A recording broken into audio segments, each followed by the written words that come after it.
బీజేపీకి life line Asaduddin ఓవైసీనని Telangana ముఖ్యమంత్రి రేవంత్ రెడ్డి విమర్శించారు. ఇక బీజేపీ నాయకులు అసదుద్దీన్ ఓవైసీ పేరును ఎన్నిసార్లు తలుచుకుంటారోనని ఎద్దేవా చేశారు. బీజేపీ తెల్లారితే అసదుద్దీనే తలుచుకుంటారని ఆయన వారికి దేవుడన్నారు. ఈ సందర్భంగా కేంద్ర మంత్రి కిషన్ రెడ్డి, కేంద్ర సహాయ మంత్రి బండి సంజయ్పై తీవ్రంగా మండిపడ్డారు. కేంద్రం నుంచి రాష్ట్రాలకు రావాల్సిన నిధులు సహజంగానే వస్తాయని, వీరు తేవడమేంటని అన్నారు. ఇక ప్రత్యేకంగా వారు ఏమైనా నిధులు తెస్తే చెప్పుకోవాలని అన్నారు.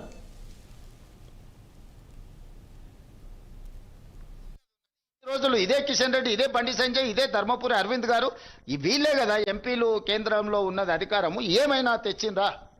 ఇప్పుడు మున్సిపల్ ఎన్నికల్లో కౌన్సిలర్ను మోడీని చూసి ఓటేయండి అంటారు.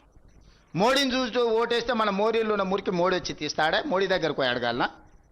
మన గల్లీలో మన మోరీ నిండిపోతే మోరీని తీయాలంటే మోడీ వస్తాడా? పోనీలు పోదామంటే మోడీ కలుస్తాడా?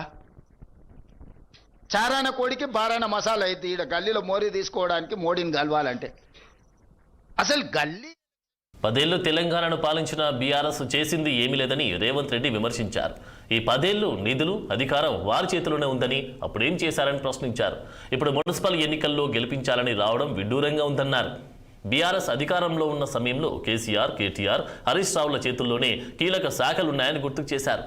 వారు ఏ ఒక్క వర్గానికి న్యాయం చేయలేదని వారన్నారు. మీరే ఉండి మున్సిపల్ అయితే నిన్నటి వరకు మీరే. ఇప్పుడు లేటెస్ట్ ఎలక్షన్ జరుగుతుంది.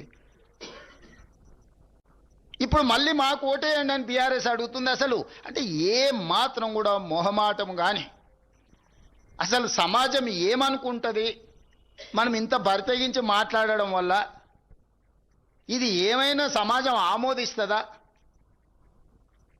అమరాన్ని ఎప్పుడో సామెత చెప్తుండే, బరితెగించిన కోడి అంట బజార్లకు వచ్చి గుడ్డు పెట్టిందంట. గట్లున్నది.